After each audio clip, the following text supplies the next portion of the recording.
Muy buenas tardes. Para mí es un gusto darle la bienvenida a nombre de las instancias organizadoras, el Sistema de Educación, la Dirección General de Servicios Universitarios, a través de la Coordinación de Servicios Estudiantiles y la Coordinación General Académica y de Innovación. Son tres instancias organizadoras de este precongreso de orientación educativa y jornadas de formación y actualización de orientadores educativos. La actividad se está realizando de alguna manera como una serie de actividades preliminares al 16º Congreso Educativo de Tendremos nuestro segundo conversatorio.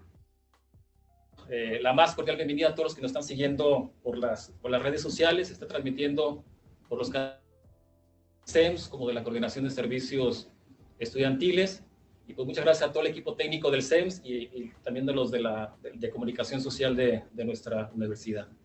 Quiero iniciar dándole la bienvenida a nuestras panelistas presentes y los que están a distancia, todos los compañeros. Síntesis curricular de cada uno, en lo que los voy. Y maestra Angélica Rivera Ortega, su presencia, la maestra licenciada y licenciada en terapia familiar, sistemas penitenciarios, es inspectora general del reclusorio de Puerto Reinserción Social. Participa en la elaboración de programas relativos al sistema penitenciario para la currícula del Bachillerato Técnico de Seguridad Ciudadana del SEMS. Y es además orientadora familiar del CETI Coromos con el taller de habilidades sociofamiliares y defensor particular en el área penal. Bienvenida, maestra Angélica. Nos acompaña también la maestra Blanca Gabriela López Maciel, quien es licenciada en trabajo.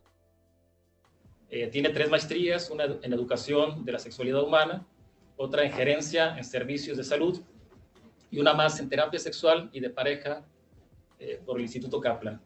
Es autora del Programa Estatal de Prevención de Alcoholismo y del Abuso del Consumo de Bebidas Alcohólicas en las Comunidades Indígenas del Estado de Jalisco. Ha publicado diversos productos con el Consejo Estatal contra las Adicciones en el Estado de Jalisco y participa en las actividades de verificación universal realizadas por la Organización Panamericana de la Salud en el Estado de Jalisco.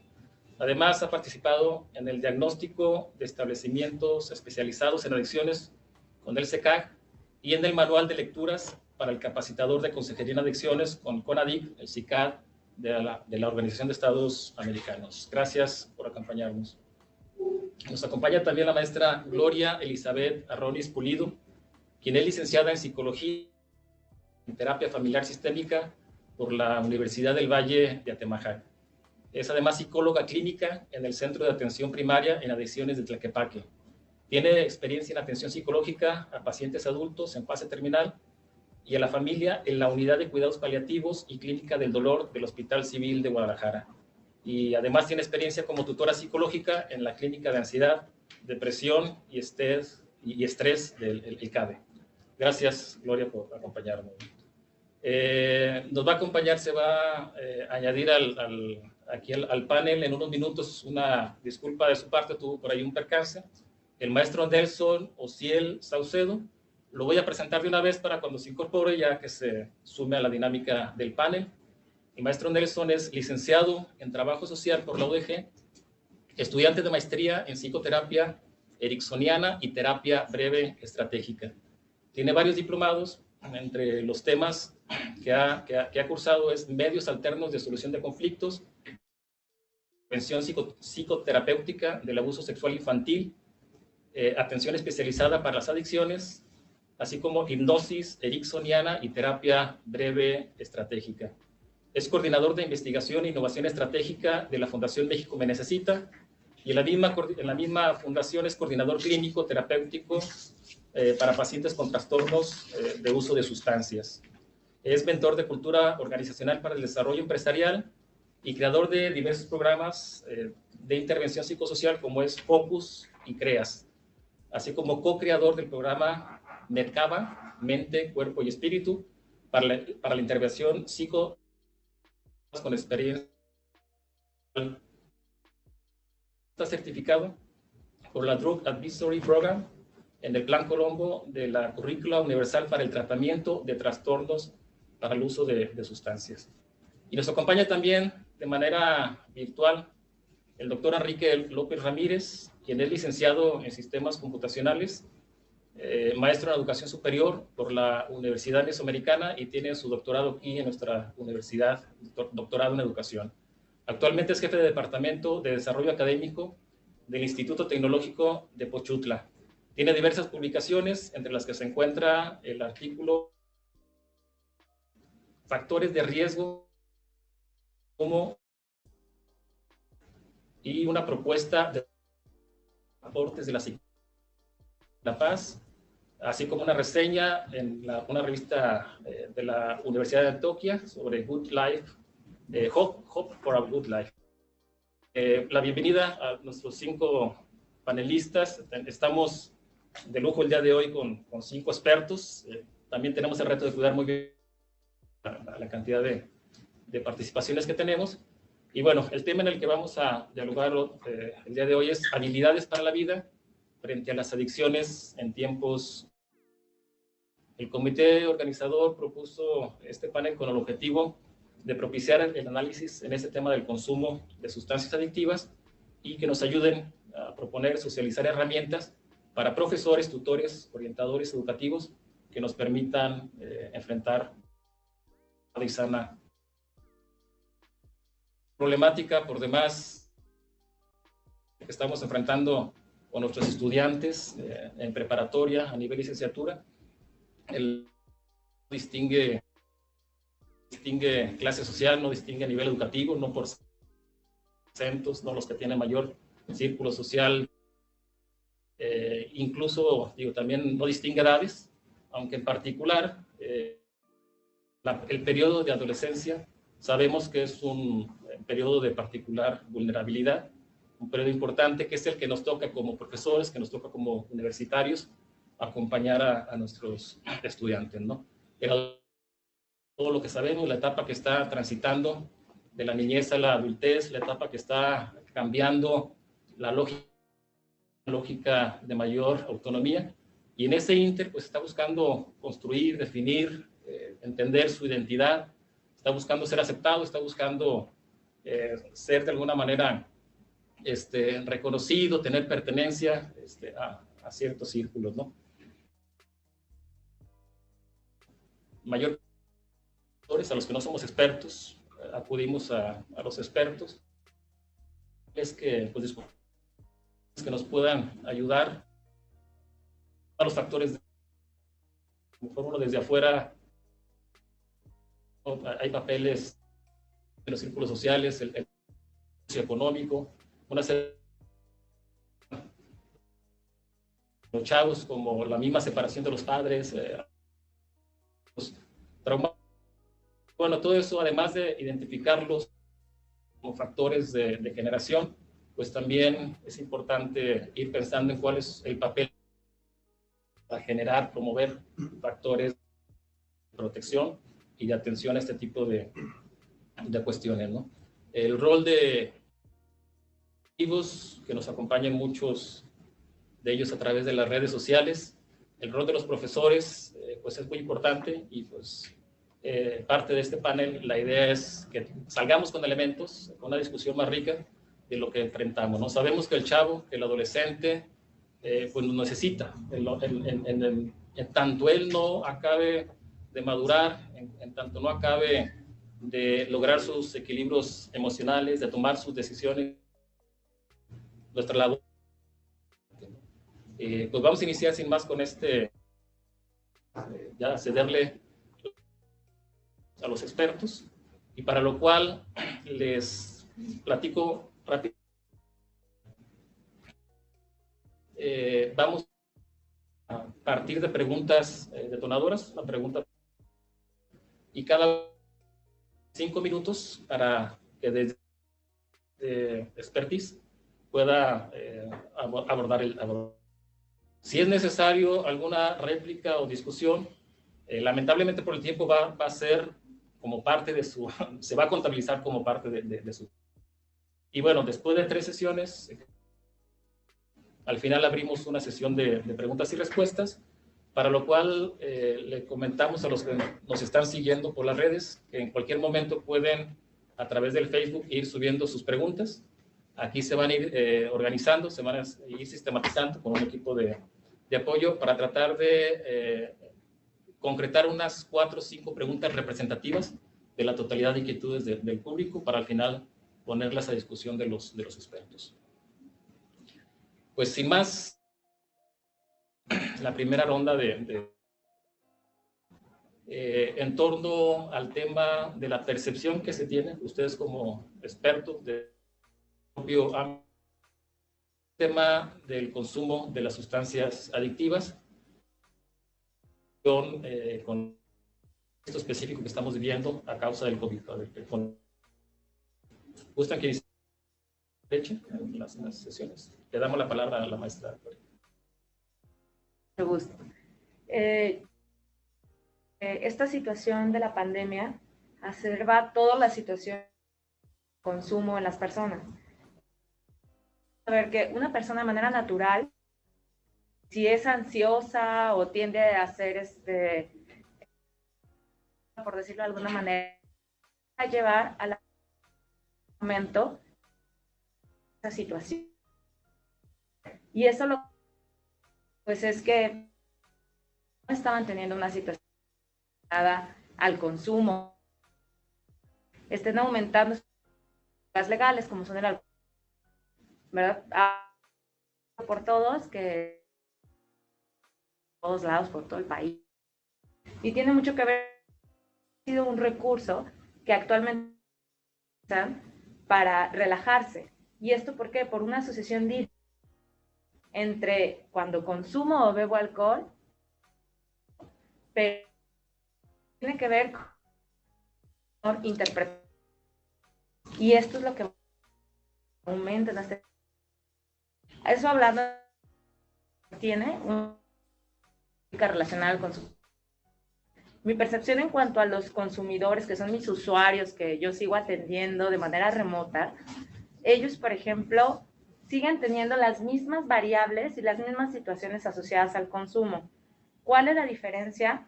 Depende mucho de a qué población nos dirigimos. Por ejemplo, lo que son adolescentes, en su mayoría tienen mayor control por los padres de familia y ellos no salen, están como siguiendo muy claramente los lineamientos de la sana distancia, del distanciamiento social, y los adultos y adultos mayores. Pero también tenemos otra población que es como adulto joven, que ellos siguen saliendo, siguen haciendo cosas, no todos logran como guardar realmente lo que es el confinamiento, y esto provoca pues que sigan las situaciones de consumo. Sin embargo, es un muy buen momento esta misma situación de la pandemia, de estar en este distanciamiento social, de que el mismo consumidor, nosotros lo hemos hablado en consulta, pueden aprovechar estos espacios para ellos estar en casa como en un confinamiento, como si hubiesen estado en un centro de rehabilitación, con el control de factores estresantes y tratar de enfocarse en el desarrollo de habilidades. Es más o menos mi Muchas gracias por la primera intervención. Adelante. Bien. La primera diapositiva, por favor. Yo me voy a enfocar en los 17 objetivos de la Organización Mundial de la Salud. Retomo pongan la presentación. El primer objetivo que maneja la organización, que es de empresa. Hablando de lo del pandemia ha venido afectando aún más, o sea, no eso, sino que ha aumentado más por lo mismo de la pandemia. Retomo el objetivo 3 y 4 que nos hablan de salud y bienestar. Realmente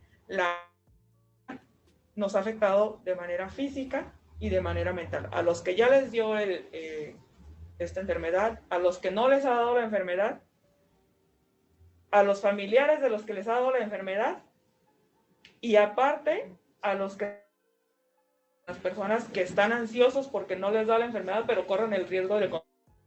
Entonces es una cadena que se va haciendo con esta situación de la pandemia. Y retomando el objetivo número 4, que es el de educación, yo me he dado cuenta que de repente hay gente que no estamos acostumbrados a tomar las clases de, por ejemplo, de secundaria, los niños porque no tienen una tele o porque no tienen una computadora, y esto ha venido afectando de manera grave la situación, ¿no? Los 17 objetivos que maneja la Organización Mundial de la Salud, sin duda que se han venido afectados por esta pandemia, pero si retomamos cada uno de estos objetivos, cada uno afecta de manera diferente a la población, ¿no? Porque todos van encaminados a lo que es el trabajo, la educación. ¿Y qué pasa con esto? Que bueno, esto nos va a llevar al consumo de las drogas. En el centro de atención primaria donde trabajamos, pues bueno, es un centro que nos hemos estado dedicando al tratamiento de los adolescentes, que es nuestro foco. Últimamente la gente nos ha estado llamando más que por consumo de alcohol o marihuana, por ansiedad y depresión, porque no porque les haya dado la pandemia, sino porque tienen un familiar que está afectado o tienen miedo a contagiarse, ¿no? Entonces, posterior a la pandemia, ¿qué va a pasar? Ese es algo que tenemos así como preocupante, porque va a haber mucha gente que seguramente no nada más va a necesitar de un centro de atención primaria que le podamos dar una atención ambulatoria, sino que quizás vayan a necesitar un internamiento, ¿no? Entonces, basándome en las habilidades para la vida, pues ahora sí que cada una de estas habilidades se van a venir afectadas, y lo que vamos a necesitar, no solamente a nivel estatal, sino a nivel nacional e internacional, va a ser ahora sí que la fuerza de trabajo capacitada para poder atender este problema desde la perspectiva de la salud mental, la salud física, y bueno, también ahora sí que la parte de la educación, que es la base fundamental para poder llevar a cabo una prevención y educación en la población cuando pasa de pandemia, porque realmente no estamos preparados, ¿no? Angélica. Bien, pues primero quiero hacer, yo ya no trabajo en el sistema penitenciario. Yo recién me jubilé hace algunos años, en el 2000. Sin embargo, he seguido teniendo contacto con el sistema penitenciario y todo el ambiente, digamos. Mi precisión con respecto a cómo veo esta circunstancia de la pandemia con relación a las adicciones, pues tiene un punto muy peculiar. Su servidora, pues trabajé 30 años en las prisiones, en donde me percaté de muchas cuestiones en relación a las adicciones. Digamos que yo les voy a hablar de la parte inclusive en estos tiempos, cuando no se han tomado las previsiones, las atenciones necesarias a todos los riesgos a que se puede estar expuesto. Les voy a dar un panorama así muy general de lo que yo encontré en ese tiempo y que lo cotejé con la información que el CISBEA ha llevado a cabo para la vigilancia epidemiológica del problema de las adicciones, y me encontré con cuestiones muy, muy, muy curiosas y que debemos de tener atención, porque en este tiempo vamos a tener que prestarles un foco mayor. La droga que desde siempre, desde hace 30 años que conozco las prisiones, siempre fue el alcohol, y hasta la fecha lo sigue siendo, la droga de inicio.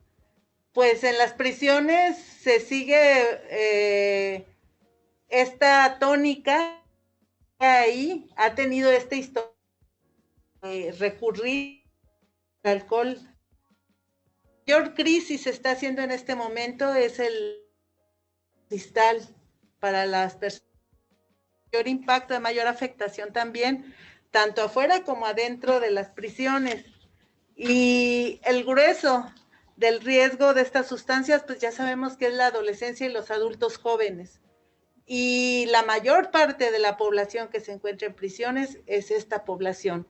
Entonces esto nos hace en que tenemos que tener mucho cuidado con nuestros adolescentes, con nuestros adultos jóvenes, porque desde 1986 yo he visto que se repite una y otra vez, y hasta la fecha, el hecho de que los niños ya vienen utilizando drogas, vienen utilizando sustancias, consumen sustancias de una manera importante, Y todo esto ha detonado para llegar hasta los centros tutelares y hasta la fecha sigue ocurriendo. Nada más ahorita tenemos menos ingresos porque la ley cambió y ahora ya los menores de 14 años en adelante son los únicos que pueden ingresar a un centro de reclusión. Sin embargo, adolescentes, adultos, mujeres, hombres, como decía nuestro moderador, tienen injerencia en este asunto del consumo de sustancias.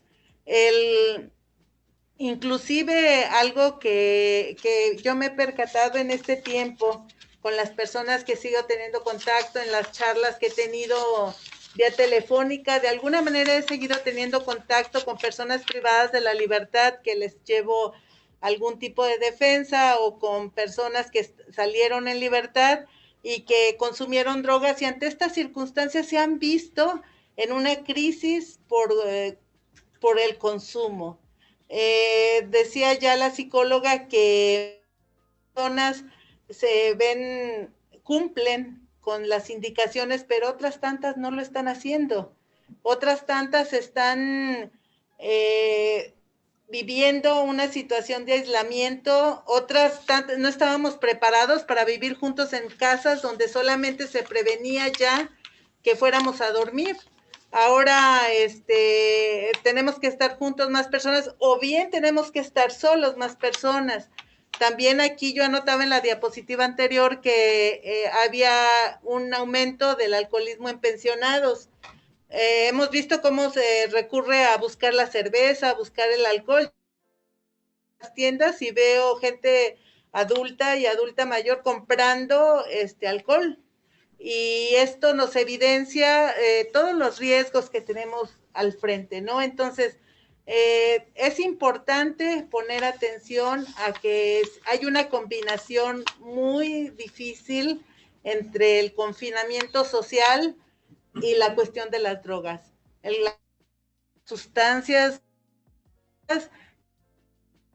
necesariamente os digo, después de haber estado en las prisiones, incrementan la problemática de escuchar los mismos sonidos, de personas, de ver los mismos, de ver las mismas dinámicas, de repetir y repetir lo mismo, de no poder hacer aquellas cosas que nos hacen sentir libres o que nos permiten sentirnos libres, como ser, inclusive hasta aquellos rebeldes que no han querido acatar las disposiciones y que se salen a la calle, se dan cuenta que no hay a dónde acudir, no hay antros, no hay lugares donde puedan convivir. Entonces sí está propiciándose, y más en los jóvenes, que ellos quieren salir, quieren ir a lo que estaban acostumbrados, a moverse, tienen una mayor energía que definitivamente, ya hablaremos más adelante, tenemos que poner atención. Hablaríamos entonces, ¿qué tenemos que hacer con estas circunstancias? Gracias. Adelante. Bien, maestra.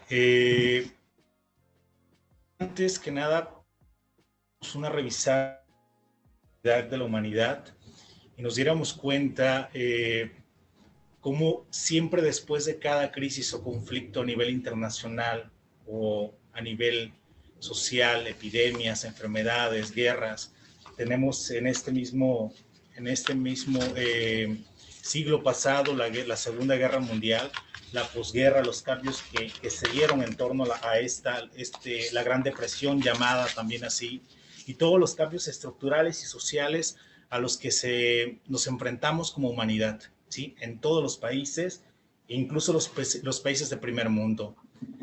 Hoy por hoy, ya por algunos sociólogos, y quiero yo citar a la socióloga Marisela Svampa, argentina ella, ya mencionan esta pandemia como la gran pandemia o el leviatán sanitario, pues porque ahorita estamos viviendo la primera etapa de las consecuencias a corto plazo de lo que está sucediendo a nivel social, lo que está sucediendo a nivel estructural en todas las dimensiones societales. Sin embargo, esto, sin lugar a dudas, la cuarta oleada que se viene es una situación que tiene que ver directamente con la salud mental. ¿Por qué con esta situación? ¿Por qué con esta situación de salud mental? Estamos ahorita viviendo situaciones de hacinamiento, de aislamiento, de desempleo, donde se está impactando la economía, donde se está rompiendo de alguna manera con esa relación con los demás subsistemas que las personas tenemos, escuela, trabajo, familia, amigos, donde estamos teniendo que aprender nuevas formas de comunicarnos a las que seguramente muchos no están o no estábamos tan acostumbrados, que son los medios tecnológicos, las redes sociales. Entonces eso de alguna manera está mermando las redes de apoyo de todos nosotros, ¿sí? Está cambiando las formas de interacción, de relacionarnos, de interaccionar. Esto por ahí, pues de hecho en Europa se sella un estudio hace el mes pasado y se daban cuenta que las personas que ya presentaban trastornos mentales, la sintomatología se elevó en estas personas, sobre todo de ansiedad y depresión. Y las personas que no presentaban este tipo de trastornos están desarrollando trastornos de pánico, depresión, ansiedad. Con las personas con consumo de sustancias, la pandemia se ha convertido, y en base a lo que acabo de mencionar hace un momento, en un factor de riesgo multifactorial para una recaída, para una reincidencia.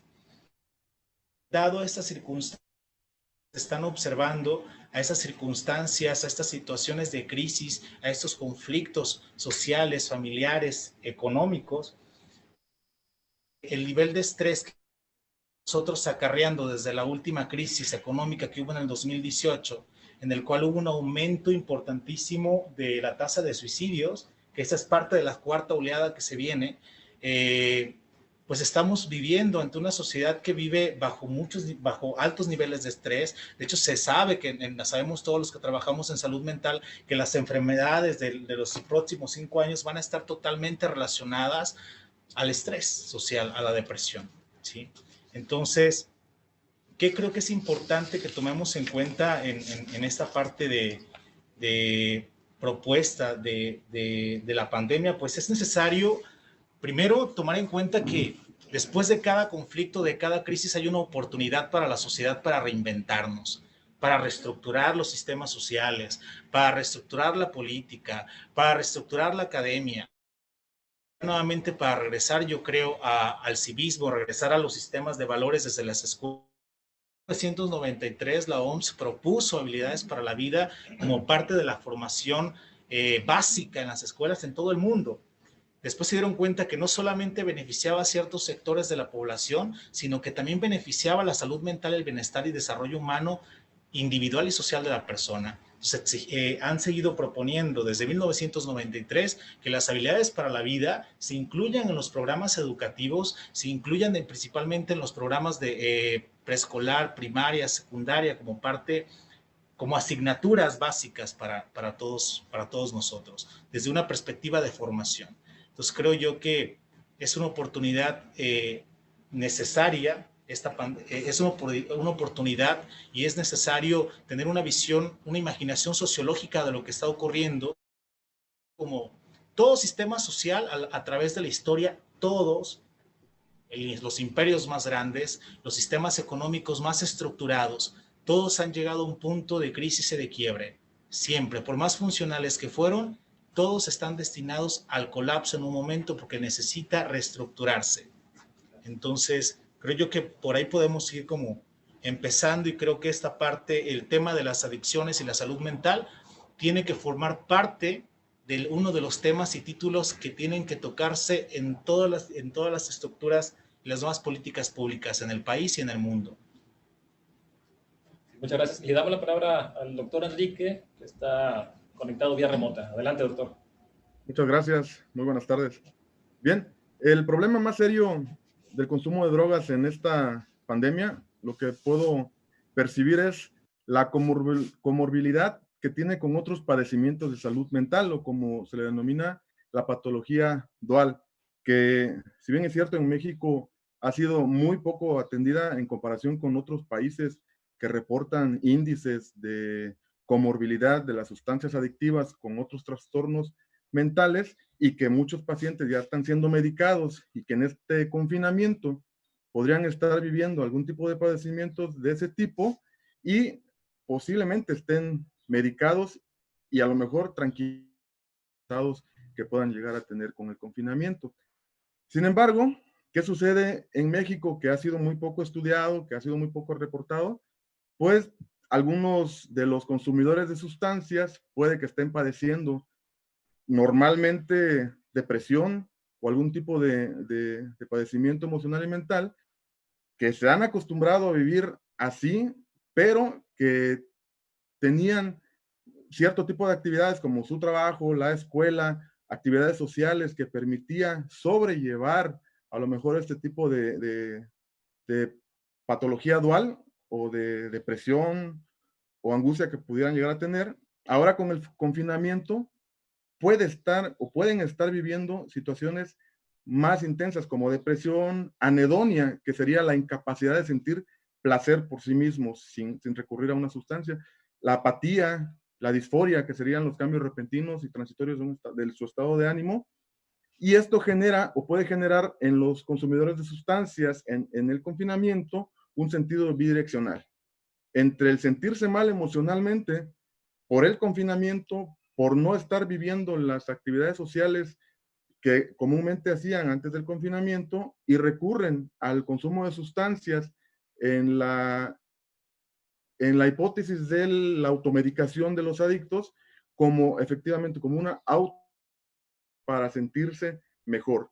Y en el otro sentido, consumen sustancias para sentirse mejor, pero posteriormente sienten culpa por estar consumiendo.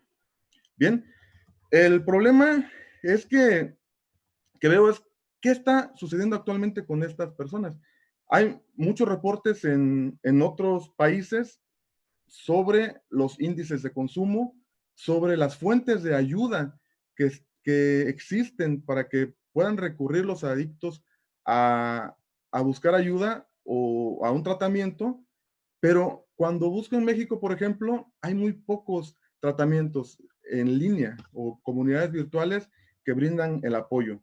En este sentido, identifico 4 problemas con los adictos consumidores, algún tipo de problema actualmente con el confinamiento, que serían los adictos con consumo consuetudinario de sustancias sin tratamiento. Es decir, los que están confinados y no conocen algún tipo de tratamiento y están en casa. Con ellos posiblemente el consumo esté incrementando por el estado de malestar emocional que puedan llegar a tener. El aspecto positivo que puedo ver en esto es que ellos mismos puedan llegar a consumiendo de más y dirigirse hacia la abstinencia. El segundo serían los adictos con cierto tiempo en rehabilitación que debido a la tratamiento que habían comenzado, es decir, algunos que llevan, por ejemplo, 2 meses o 1 mes de haber ingresado a un programa de 12 pasos, por poner un ejemplo, y que actualmente se encuentran a varios de ellos que están encerrados sin poder asistir a sus juntas y están en riesgo de una recaída. Ahí se les sugiere pues, buscar grupos de autoayuda, grupos de AA o de cualquier tipo de padecimiento que estén en línea. El tercero serían los adictos que recién habían ingresado y que pueden asistir a sus juntas, pero que posiblemente el grupo de ayuda esté en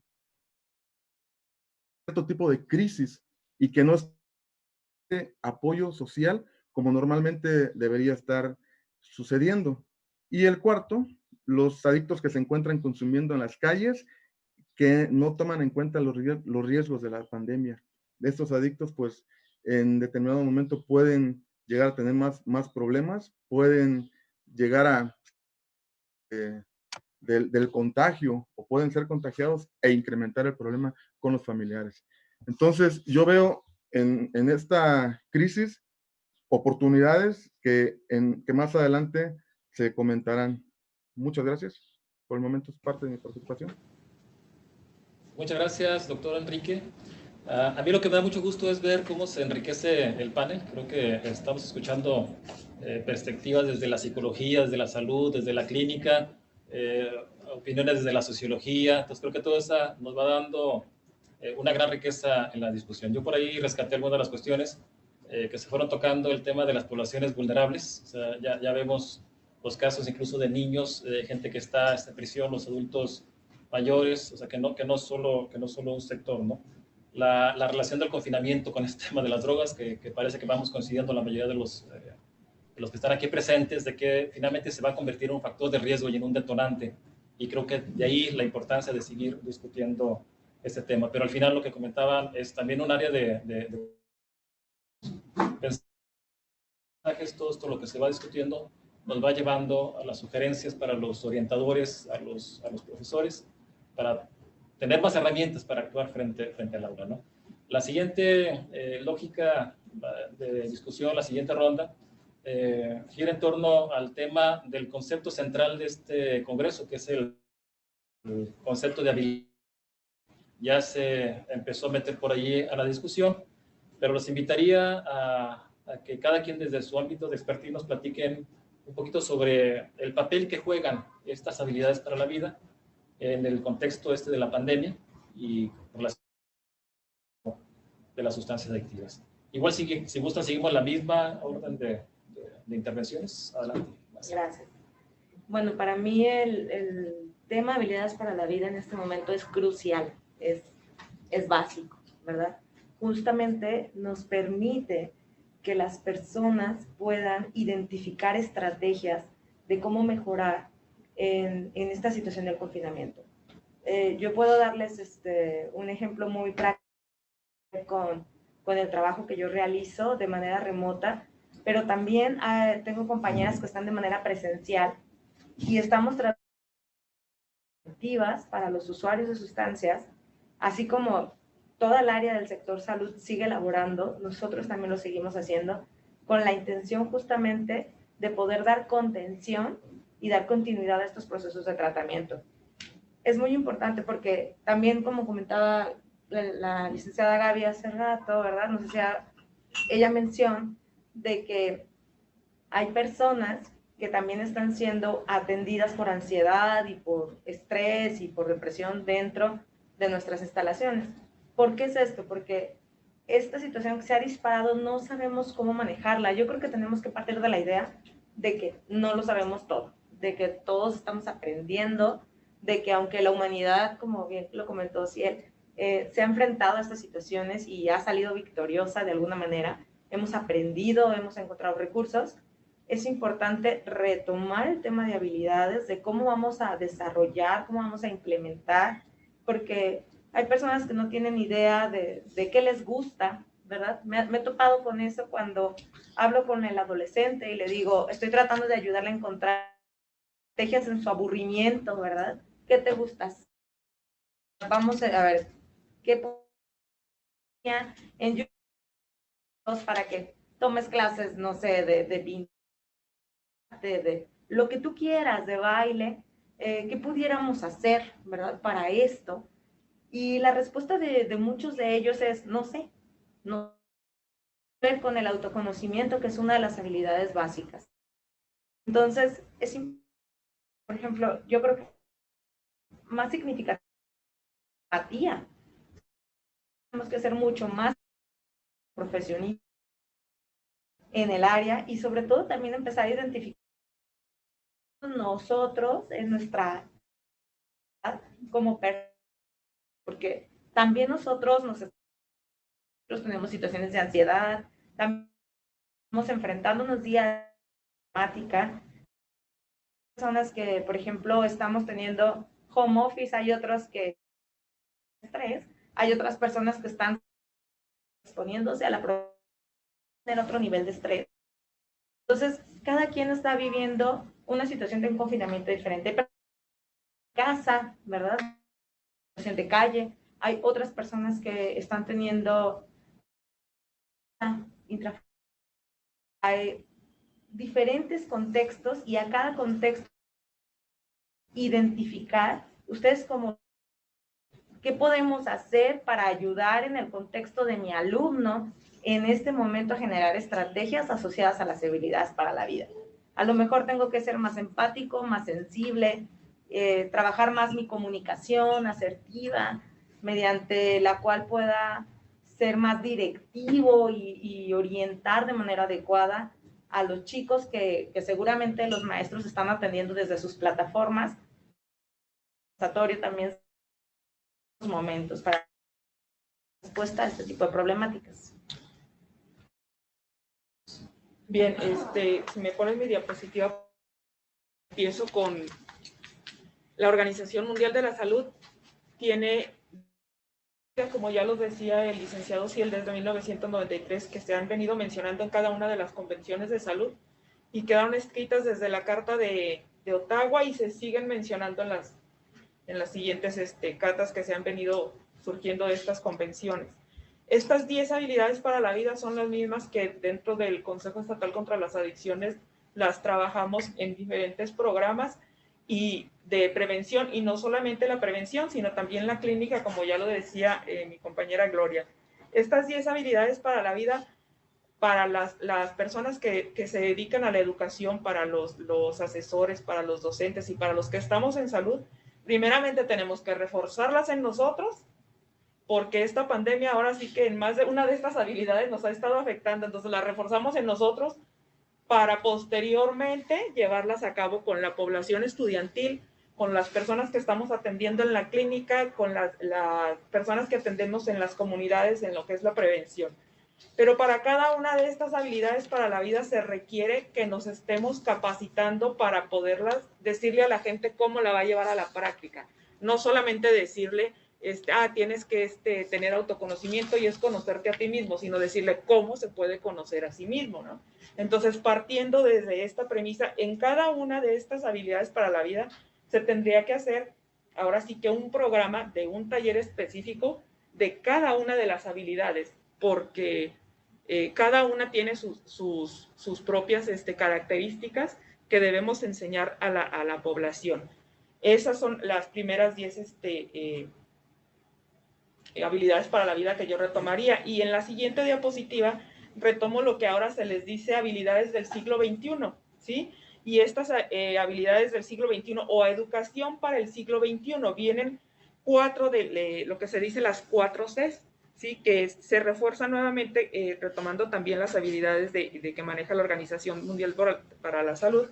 Y en esta habilidades del siglo XXI las retoman varios autores y sobre todo se mencionan las 4 C, que es la de pensamiento crítico, comunicación, colaboración y creatividad, ¿sí? Son de estas habilidades para la vida, cada una con ciertas características, y aquí tendríamos que capacitarnos también en las competencias de tecnologías para el aprendizaje, ¿no? Porque ya les decía en la intervención anterior de que no estamos preparados para llevar capacitaciones en línea o tener una asesoría psicológica en línea, no estamos capacitados. Entonces hay tantos programas que debemos de capacitarnos retomando lo de las tecnologías del aprendizaje, y en cada una de las asignaturas curriculares llevar a cabo lo hemos estado retomando hace tiempo junto con la universidad y el Consejo Estatal contra las Adicciones, de llevar a cabo las habilidades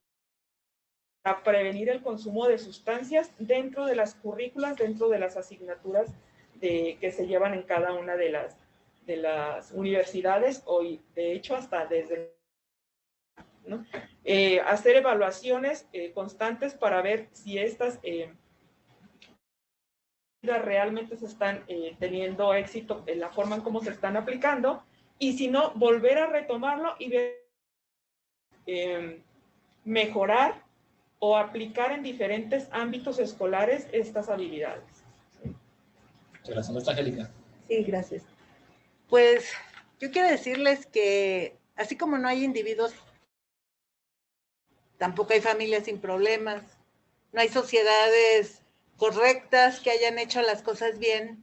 Tan es así que tenemos prisiones. Las prisiones solo son un reflejo necesariamente de que las cosas no andan muy bien socialmente desde hace mucho tiempo. Sin embargo, yo también pienso que en este momento es un momento de entender que las familias por sí mismas, las personas por sí mismas, las sociedades, nos autorregulamos. Por naturaleza, el ser vivo tiene la tendencia a la autorregulación. Y bueno, así como la pandemia, sabemos que si tenemos un sistema inmunológico suficientemente fuerte, vamos a ser menos propensos a enfermar y vamos a defendernos con mayor facilidad, pues también tenemos que tener ahora sí que un esquema inmune para cómo enfrentamos el estrés, el incremento de estrés y más en estas circunstancias, y cómo lo vamos a solventar de la mejor manera. Habían dicho, una oportunidad, pero también es un riesgo esta situación. Y no siempre nos va a ser útil el saber que el autoconocimiento, que todas esas 10 habilidades que se señalan, y que si las leemos y hay manuales al respecto que ustedes pueden encontrar en internet, pero yo siempre he dicho que en este tema de la salud mental hay quienes nos podemos aliviar con una sobadita o con una plática y saber un poco practicar ciertas habilidades para autoconocernos, para ser más empáticos, para comunicarnos más asertivamente, para manejar nuestro estrés, para manejar los conflictos, para tomar mejores decisiones, etcétera. No tienen solamente con eso y requieren una intervención mayor, y en este momento hay familias, hay personas, está la sociedad que necesita, ahora sí que a veces hasta una cirugía mayor, y para ello tenemos que saber en qué momento vamos a pedir ayuda, porque no todo lo vamos a poder hacer con un manualito, o con una plática, o con una charla por teléfono de me siento mal y te rescatan en ese momento. Hay cosas que se tienen que hacer de manera más profunda. Por lo tanto, maestros, docentes, ahora los padres de familia o quienes están como adultos en casa, porque en este momento las familias también tienen una formación muy distinta. A veces están los abuelos, los tíos con los adolescentes, los hermanos que cuidan a los mayores, a los menores, los padres que aunque sea la pandemia se tienen que ir a trabajar, o la gente que anda en la calle trabajando, o que anda buscando. He visto pasar por casa familias completas que andan pidiendo ropa para vender o comida porque no tienen, y que te das cuenta que están pasando. El otro día me tocó ver cómo se enfrascaban en un conflicto afuera de casa porque no había podido conseguir algo en una de las casas que estaban recurriendo. Entonces, son situaciones que sí tenemos que ser muy observadores y muy sensibles para darnos cuenta en qué momento se requiere una atención mayor. No todo va a ser así como, ay, qué bonito, vamos a reírnos y vamos a buscar las mejores opciones y ahora vamos a practicar cómo decidimos. No, a veces hay problemas ya que veníamos arrastrando y que en este momento solo van a florecer, van a encontrar el ambiente necesario para desarrollarse. Ahí yo creo que es donde tenemos que buscar la ayuda con profesionales. Tenemos que entender de la prevención y de la atención. Psicólogo no es psiquiatra, y que sociales y desconoce social, y a veces se sorprende prevenciones también. Sin embargo, hay tantos recursos que tienen en las instituciones, y las instituciones también lo están ofreciendo vía telefónica. Su servidor, estoy ahorita, precisamente en este momento, en tratamiento con mi terapeuta de manera virtual, porque reconozco que en este momento de la etapa de mi vida, pues donde ya vivo sola, mi hijo ya es un adulto, pues ahora sí que el aislamiento sí me pegó, pero también sé que tengo el recurso por recurrir a ciertas cosas, pero hay gente que no lo sabe. Entonces es momento de que los orientadores, los tutores, o los que sí lo saben, los padres, a los vecinos, las redes de apoyo se extiendan para informar en qué momento ya hay que pedir ayuda. Cuando ya nos sentimos realmente mal y nuestro problema no se... Cuando hemos intentado cosas y lo vuelven a intentar, a veces es más problema volver a intentar lo mismo porque es solamente circular en el mismo ámbito. Entonces hay que buscar ayuda. Si ya vimos que no nos funcionó el consejo, porque ni funcionan, que no funcionó tal o cual intervención o dinámica que se hizo, hay que buscar ayuda. Entonces, yo solamente me conformaría en este momento, y sé que no hay el tiempo para hablar de mucho más cuestiones muy específicas, pero finalizaría diciéndoles y me quedaría contenta con que, a ver, vamos viéndonos, a ver cómo andamos, qué nos está pasando, ser como un poquito más observadores de la dinámica que estamos viviendo y que busquemos alternativas para ello, que no nos acostumbremos a sufrir, que no nos sufrir natural. El organismo siempre va a buscar estar bien. Por el momento es lo que tendría. Bien, yo coincido con todas ustedes en cuanto a estas competencias psicosociales propuestas desde entonces, desde una perspectiva de formación, ¿sí? Hoy no es solamente tarea del psicoterapeuta, del psicólogo, del trabajador social,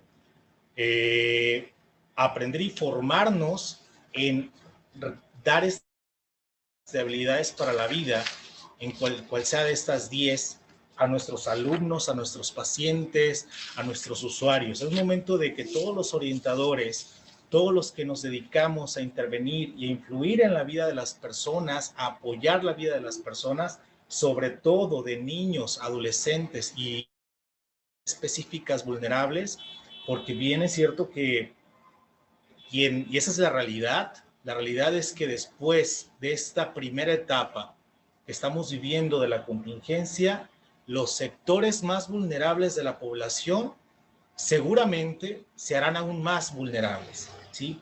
Y es ahí donde tenemos todos el compromiso de los que nos dedicamos a trabajar con personas, a apoyar en la estructura social, en la estructura mental de las personas, pues estar preparados para poder intervenir. ¿Cuáles medios? Ya estamos sobre los medios tecnológicos, las redes sociales, todos aprendiéndolas. Por ahí varios psicólogos, hay varios académicos que pues informan de incluso esta personalidad, mente extendida, en la cual será parte en un futuro de las nuevas generaciones y tendremos que intervenir de esa manera a esa personalidad construida también por las redes sociales y por el internet, ¿sí? Repito, las habilidades para la vida no solamente son una cuestión de desarrollo humano o solamente son aplicables a ciertos sectores, como en su momento se decía, pues al sector de las personas con adicciones, al sector de los adolescentes, sino son competencias básicas que tendríamos que formar, en las que tendríamos que formarnos todos y formar a las nuevas generaciones, que permitan entonces tener un desarrollo humano más relacionado al bienestar, a la salud mental, a un desarrollo psicosocial donde mejoren las interacciones y nuestra interacción como individuos con la sociedad, con el ecosistema en su totalidad.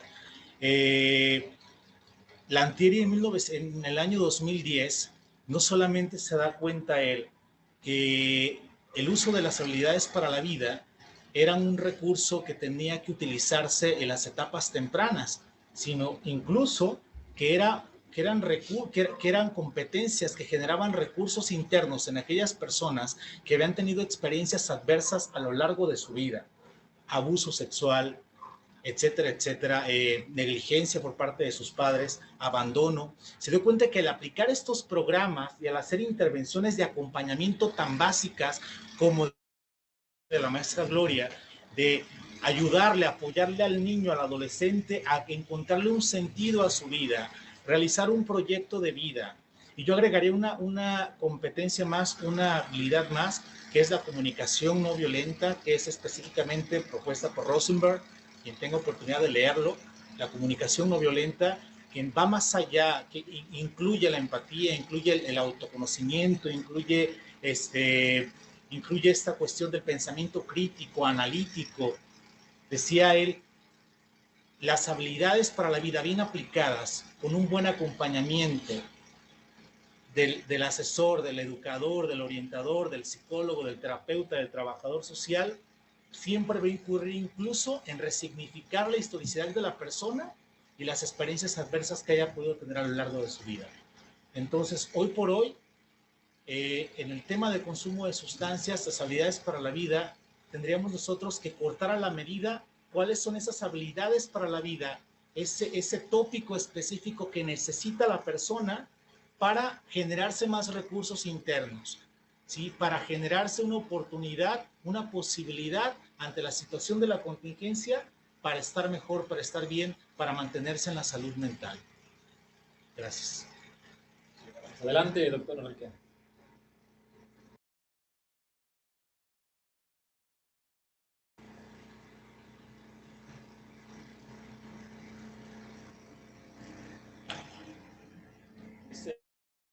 ¿El micrófono de él no tiene activado? Sí.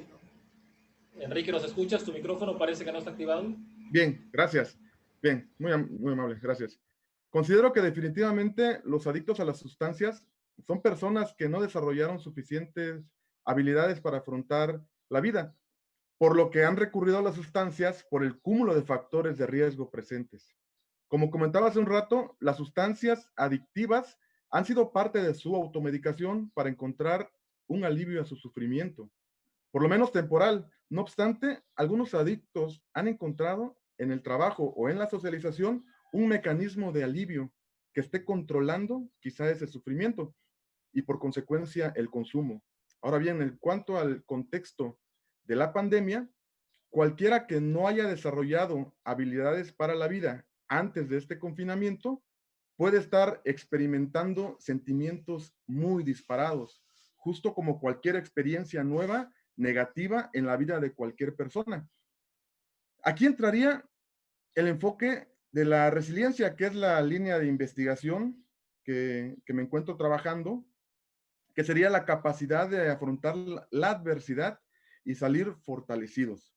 ¿Y qué tan dispuestos estarían los adictos que están viviendo el confinamiento a aprovechar esta situación de crisis y salir fortalecidos como en cualquier otra experiencia dolorosa que al principio nos hace sentir dolor, culpa, rencor, desesperanza, desolación, pero de las personas depende el tiempo que se va a permitir vivir todas estas emociones negativas?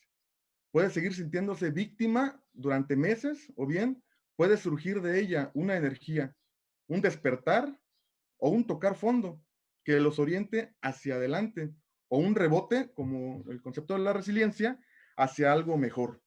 ¿Qué habilidades se necesitarían? Bueno, yo pensaría que en estas habilidades serían atributos o cualidades de las personas. Uno, el optimismo. Saber que pase lo que pase, no lo podemos controlar, pero aún así, de lo que suceda, podemos, si nosotros queremos, obtener la mejor de las experiencias y saldremos fortalecidos si tenemos optimismo. Si estamos vivos hoy es porque hemos enfrentado diversas situaciones y las hemos superado e incluso estamos fortalecidos. Yo creo que cada persona en su propia experiencia es resiliente y ha enfrentado y afrontado y se ha fortalecido durante el tiempo para poder estar bien, pase lo que pase y suceda lo que suceda. Bien. Entonces, ¿qué otra habilidad podría estar en estos momentos también funcionando? Saber pedir ayuda. Estas son tienen. Aunque estén sufriendo, aunque estén sintiendo un dolor intenso, no piden ayuda. Entonces, saber pedir ayuda es una habilidad muy necesaria para sobrevivir y saber elegir a quién. Y después de pedir ayuda, lo que en neurociencia se le llama la flexibilidad cognitiva, que quiere decir que puedo tener una interpretación positiva de la adversidad, interpretarla como una situación que me puede ayudar y me puede fortalecer si quiero, y escuchar atentamente a quienes me aconsejan y hacer caso, porque a veces es muy complicado, ¿no? Pedir ayuda y sobre todo hacer lo que me sugieren o tomar unas decisiones. A la flexibilidad cognitiva se le una función ejecutiva. Permitiría comprender que nos puede estar enviando encontrar alternativas al problema que estoy viviendo. En este que he comentado anteriormente, la desolación, las emociones disparadas, etcétera, y elegir qué acción puedo tomar. Esta misma función ejecutiva permitirá desarrollar otra denominada el control inhibitorio o el autocontrol, y puede llegar a fusionarse entre yo creo que ya estoy abusando, tener complicaciones mayores, y el ya basta, suficiente, y voy a canalizar esta obsesión por consumir en actividades proactivas y productivas.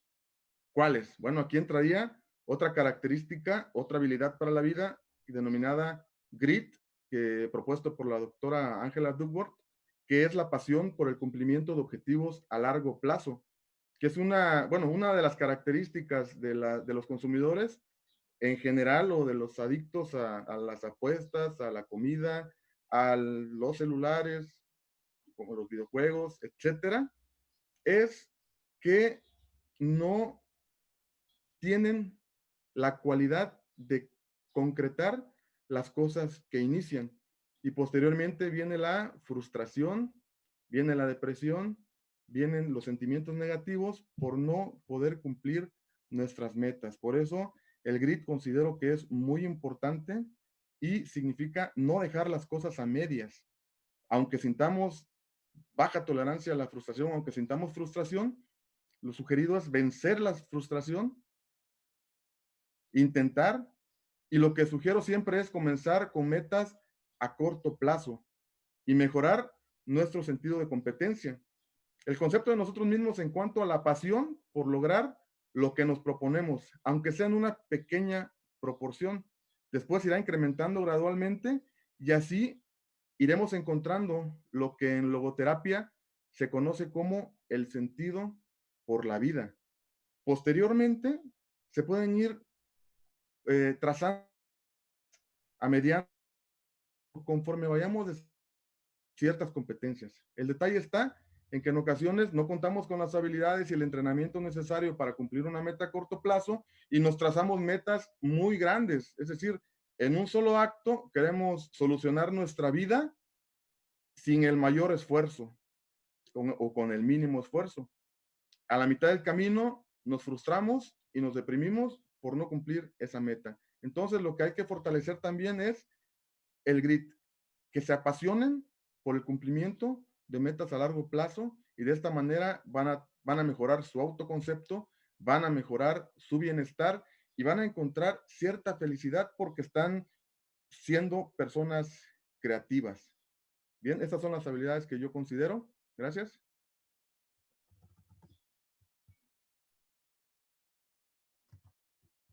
Súper interesante la manera en que se van construyendo algunas cuestiones, algunas coincidencias, algunos puntos de vista que van enriqueciendo. Yo rescato dos cuestiones muy importantes, ¿no? Por un lado, que existe una serie de recursos desde los internacionales, de la OMS, desde los profesionales que podemos tener una llamada de acceso local, desde los propios, el autoconocimiento, la autorregulación, y todo eso, bueno, nos lleva también a decisiones de cuándo tomar unos, cuándo tomar otros, cuándo son suficientes unos y cuándo requerimos otros, en qué momento pedir ayuda, se comentaba, cuándo decir no es suficiente con lo que está documentado, con lo que puedo hacer yo mismo con mi lógica de autorregulación. Pero todo esto también nos lleva al otro escenario. El contexto es mucho más complejo. Los recursos que existen no son prácticas inmediatas, ¿no? El escenario, la heterogeneidad de la comunidad estudiantil, las que viven cada uno de ellos, nos lleva a una onda de reflexión. Creo que, y muchas de las preguntas que están surgiendo ya en los foros tienen que ver con la parte práctica, con la parte del qué hacer. Creo que desde estos recursos pues nos pueden dar incluso tips, nos pueden dar incluso cuestiones teóricas, nos pueden reforzar elementos de un discurso positivo, la parte de que somos orientadores, somos tutores, tenemos una problemática, somos padres de familia, y qué hacer cuando vemos que nuestro hijo, que nuestro estudiante está consumiendo drogas, ¿no? Entonces, la invitación es a generar reflexiones en torno a esta parte del rol que nos toca como actores en los diferentes roles que jugamos frente al incremento de sustancias adictivas. Adelante. Gracias. Quisiera dividir de atención que los educadores pudieran estar enfrentándose. Primero hablaríamos de los casos que tienen conductas de consumo elevadas, ¿verdad? Donde si nosotros vemos estas conductas y las identificamos como más apremiantes de que necesitan un apoyo inmediato, no podemos creer que de manera remota, aunque se logran solucionar cosas, vamos a lograr encontrar la respuesta. Necesitamos también estar conscientes que la acción presente, estar en contacto con el otro, nos da otro tipo de recursos y estrategias de abordaje más eficientes. En este caso, en este tipo de casos en el que el usuario esté teniendo un incremento en su consumo, sean situaciones delicadas, yo como familiar, ¿qué puedo hacer? Yo como tutor, ¿qué puedo hacer? Referir a una instancia pública en Secretaría de Salud. Existe un sistema de referencias estatal y nacional en el que se hace un seguimiento muy puntual de cada caso y se lleva a cabo bajo todo un protocolo de formalidad para poder facilitar la atención oportuna, de calidad y de calidez para cada usuario que lo requiere. Entonces, si yo como tutor o como padre estoy enfrentándome a una situación que no sé qué hacer, debo acudir con los expertos en la materia. Si estoy teniendo a mi hijo con situaciones de ansiedad elevada, ¿a dónde puedo? A la parte de los SALME, ¿verdad? Salud mental, ellos son los especialistas en el área, exámenes que pueden dar respuesta a estas, los cuales siguen laborando.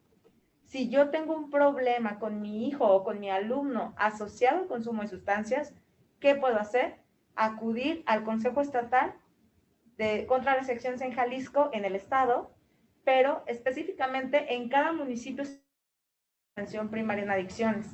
Y esos centros son quienes dan respuesta a qué nivel de atención, porque también es muy importante esto. Quisiera de verdad aprovechar esta oportunidad para decirles que no todos los niveles de atención son para todas las personas. Cada persona requiere un nivel de atención de acuerdo a su nivel de consumo, a su nivel de dependencia. Si yo estoy en una situación de uso y abuso y a lo mejor una dependencia leve, ¿a dónde voy a referir? Pues a esa persona la voy a referir a un centro de atención primaria en adicciones, los cuales hay en todo el estado y en todo el país, por parte de Secretaría de Salud.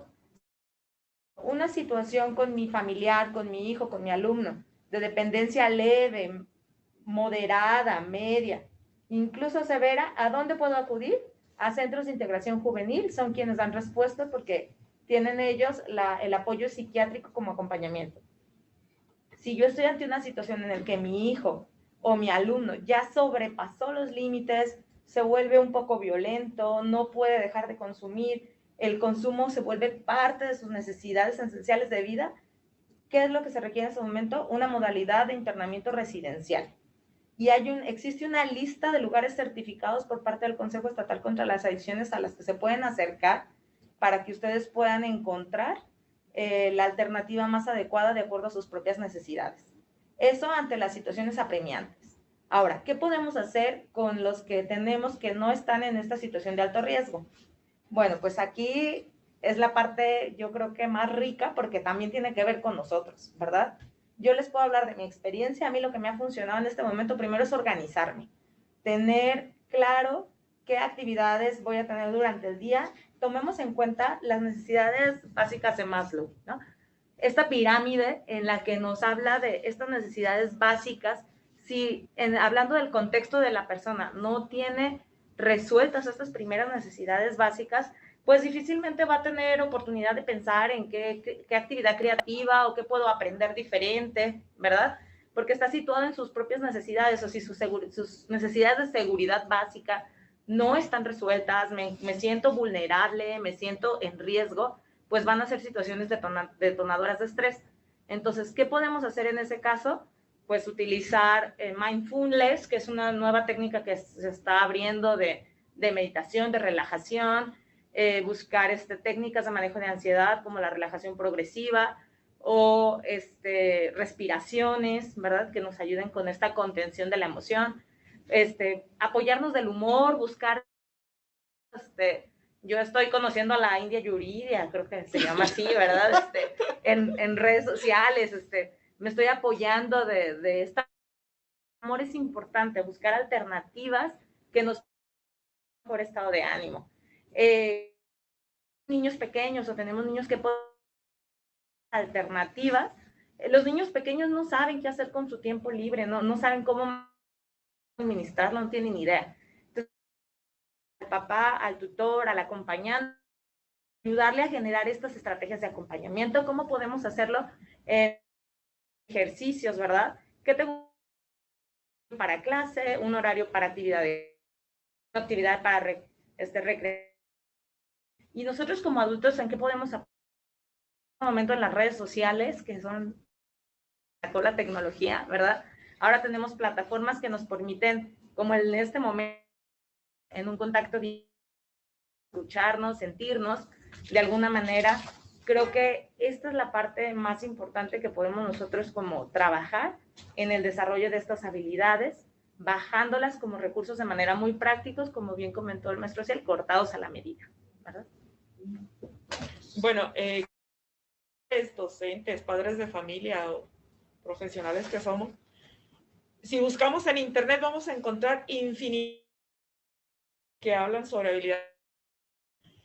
Programas también, el Instituto Nacional para Drogas, el NAIDA, tiene más de 30 programas y de acuerdo a cada uno de los niveles de prevención universal, selectiva e indicada, es el programa que está hecho a la medida y de acuerdo a la población, ¿no? Entonces, programas vamos a encontrar muchísimos. La Organización de las Naciones Unidas contra la Droga y el Delito va a empezar un programa donde se trata de prevenir y disminuir las conductas de violencia y de consumo de sustancias. De hecho, inicia este año y creo que empezaba a pilotearse en Querétaro.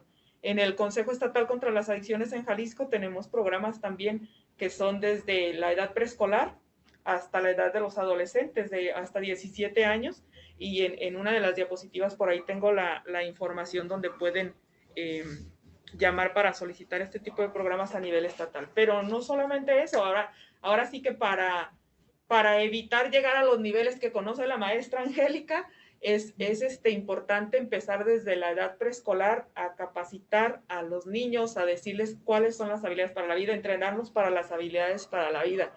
Y retomando lo de la tecnología,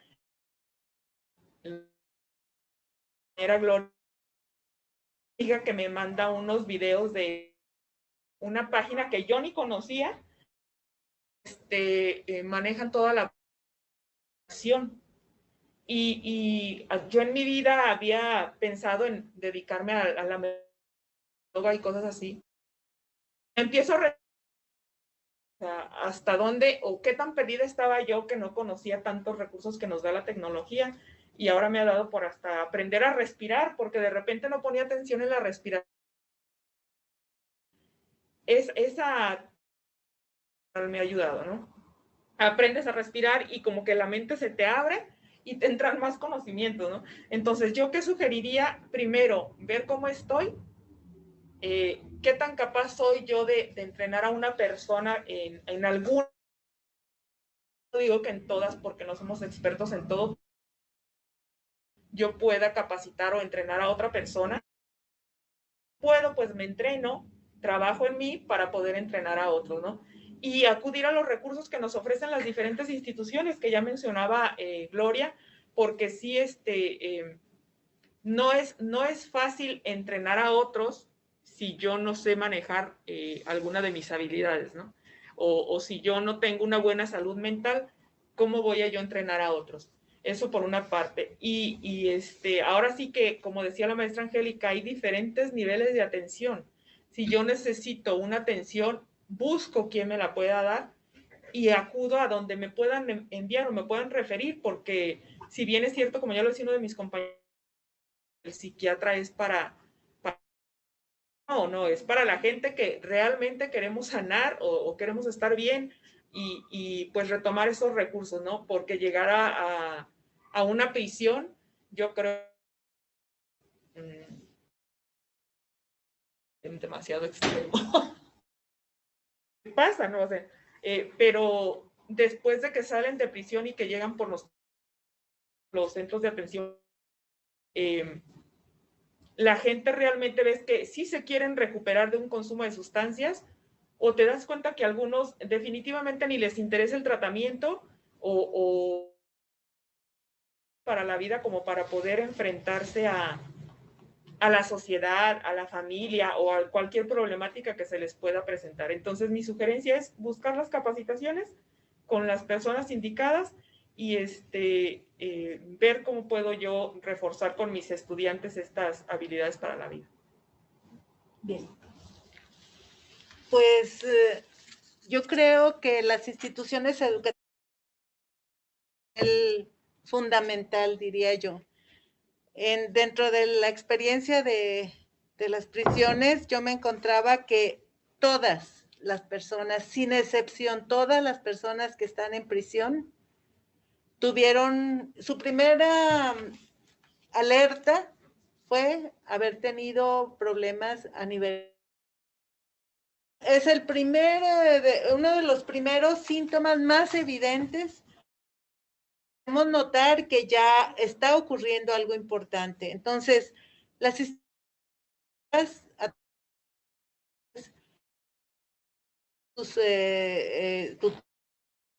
esto que todos los prefectos, como se les llamaba, no sé si todavía existan así, pero todos los que están en una institución donde se trate de formar personas, hasta en una prisión, tenemos que empezar por principios, como decía la psicóloga, que es la organización.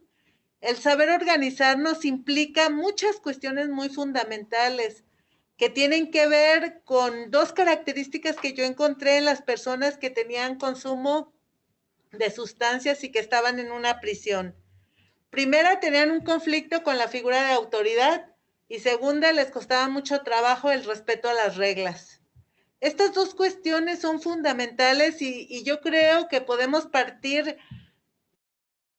actuamos ante nuestros grupos, ante las personas, el cómo vamos, qué tipo de respuestas y qué enseñanza vamos a ir impregnando en ellos.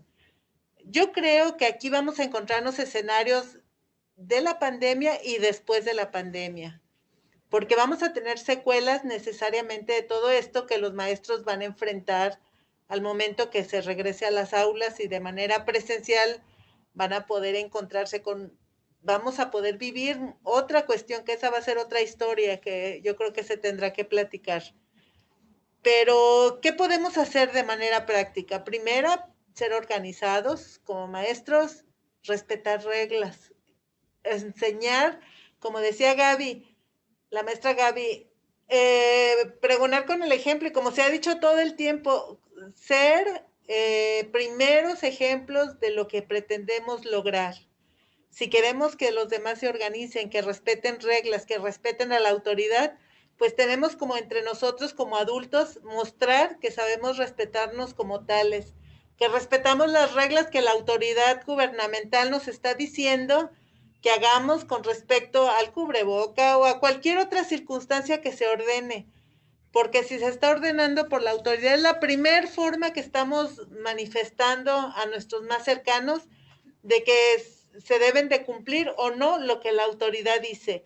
Nuestra primera representación de autoridad son los padres o las personas que hacen la función dentro y cerca de los hijos, sean adolescentes, adultos, mayores, muy mayores, de la edad que sean. Quienes tengan autoridad, inclusive hasta en una empresa, en una escuela, en cualquier otro lugar, si no hay orden, si no hay organización, si no hay respeto a las reglas, si no hay respeto a la autoridad, vamos a empezar con problemas. Va a empezar a existir desorden. Tenemos que ser congruentes. Yo creo que por ahí debemos empezar con las calificaciones, con el propiciar el respeto entre iguales, por el saber competir, perder y ganar, que yo creo que ahí se han desatado cuestiones como el bullying, muchas cuestiones que han llevado hasta el suicidio, no solo al consumo de sustancias, y que en las instituciones educativas es como la otra oportunidad de casa viví. Y si los docentes, los tutores, los orientadores perpetuamos conductas que ya vienen realizando desde casa y que nosotros las repetimos con nuestros colegas, compañeros de trabajo, estamos mostrando cómo entonces son las cosas, ¿no? Y que no se respete y que no se lleva a cabo todo esto. Entonces yo creo que el mayor ejemplo es educar con el ejemplo, tener autoridad moral para hablar, autoridad moral para dirigir. Tenemos, yo creo que las instituciones educativas, ser líderes del bienestar. Con eso concluyo. Bien, muchas gracias. Bien, yo creo que todo lo que mis compañeras aquí han comentado ha sido valiosísimo. No quiero repetir o redundar en información que ya dijeron. Y yo creo que aquí yo creo mucho y soy muy seguidor de Giorgio Nardone, y dice él, ya no podemos seguir haciendo más de lo mismo. Sí, ya no se puede seguir haciendo más de lo mismo. Entonces, ¿qué implica esto? Ya tenemos claro que las habilidades para la vida, ya durante más de 20 años, son una estrategia de desarrollo humano y de desarrollo psicosocial en todas las personas y en todos los niveles, y específicamente en niños y adolescentes y poblaciones vulnerables o específicas. Bien introyectadas estas habilidades generan recursos internos para poder afrontar, como bien decía el doctor hace un momento, esas crisis, esos momentos de ansiedad, depresión, tristeza, soledad, etcétera, etcétera, que se convierten en un factor de riesgo, en un factor perpetuante para las personas con alguna situación de salud mental. Vaya, la enfermedad, el consumo de sustancias, el trastorno por uso de sustancias es una enfermedad de salud mental degenerativa, ¿sí? No curable, sino tratable. Entonces, sin embargo, algo que ya mencionaba también la maestra Gaby es las habilidades para la vida tienen una función que tendríamos todos que enfocarnos a una función meramente y primeramente preventiva de las conductas de riesgo. Embarazos no deseados, consumo de drogas, suicidios, etcétera, etcétera. Incurrir a situaciones delictivas a temprana edad, a otro tipo de situaciones que perjudiquen la salud mental y el funcionamiento social de la persona. Hoy por hoy lo que yo quiero enfocarme es, lo que quiero yo terminar, y que es la invitación a todas las personas que nos están viendo en este momento, es invitarlos a que revisen los 12 principios de un autor, por favor, pueden revisar, que es Gerald Jaspolsky. 12 principios, pues los pueden Gerald Jaspolsky.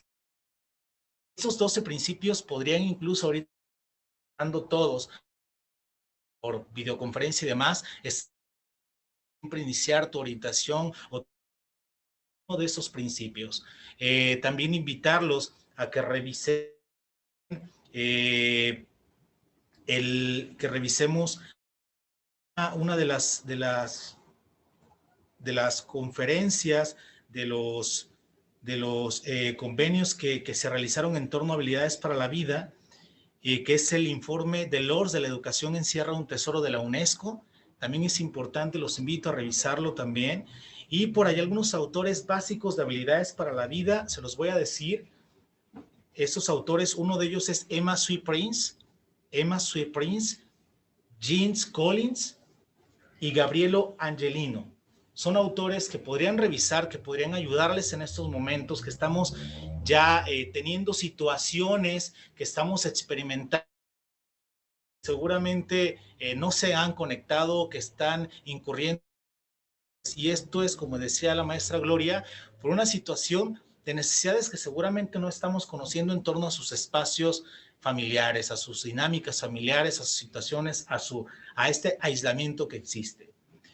Y quiero yo agregar también, sí o sí, es nuestra responsabilidad como educadores, como terapeutas, como la academia, como Universidad de Guadalajara, ser punta de lanza, tomar en cuenta en proponer programas específicos escolar hasta niveles de posgrado, regresar al civismo, regresar a programas de formación y de introyección de estas habilidades para la vida. ¿Por qué? Las cartas se están apenas poniendo sobre la mesa ante esta pandemia y se viene sí o sí muchas consecuencias más en relación a ello en toda la estructura societal, es decir, instituciones, economía, política, en todo el mundo. ¿Sí? Se vamos a enfrentar seguramente, y ya están enfrentando en algunos países, una crisis humanitaria. Nosotros somos responsables, orientadores, maestros,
para mantenerse en contacto con ellos. Cuando nos dedicamos a la intervención de estudiantes en crisis o con adicciones o con peligro de suicidio y hacemos el trabajo y nos dedicamos con pasión, con un profundo amor y con una vocación inigualable, es casi seguro que se ha creado un vínculo con todos aquellos estudiantes que más lo necesitan, aquellos que más estén en riesgo, porque han encontrado en nosotros a esa persona significativa que se interesó por ellos y que intentó darle las mejores herramientas y la mejor comprensión para el problema que pudieran estar viviendo. Es importante que sepan que cuentan con ese alguien significativo, pilar importante también de la resiliencia, esa persona social, ese soporte social que está allí para ayudarlos. Por eso considero que un elemento crucial para ellos es reforzar el apoyo social. Se puede crear alguna comunidad virtual en la medida de lo posible, porque es muy difícil también que los jóvenes, los adolescentes pidan ayuda. Es muy complicado. Es el ser significativo, la persona significativa, la que debería acercarse. Un saludo por WhatsApp, un saludo por Facebook, un cómo estás, un aquí estoy para cuando lo necesites, si es que lo llegaras a necesitar, pero me da gusto que estés bien. En mi experiencia, diseñé y probé la efectividad de un programa de prevención del consumo de sustancias, basado en la terapia racional emotiva conductual y la psicología positiva, en la escuela secundaria mixta 61 de Zapopan. Tuve una experiencia trabajando con estos muchachos. Actualmente estoy en contacto con ellos. El programa se llevó a cabo hace 3 años y estoy en contacto con ellos. Algunos han recurrido a mí.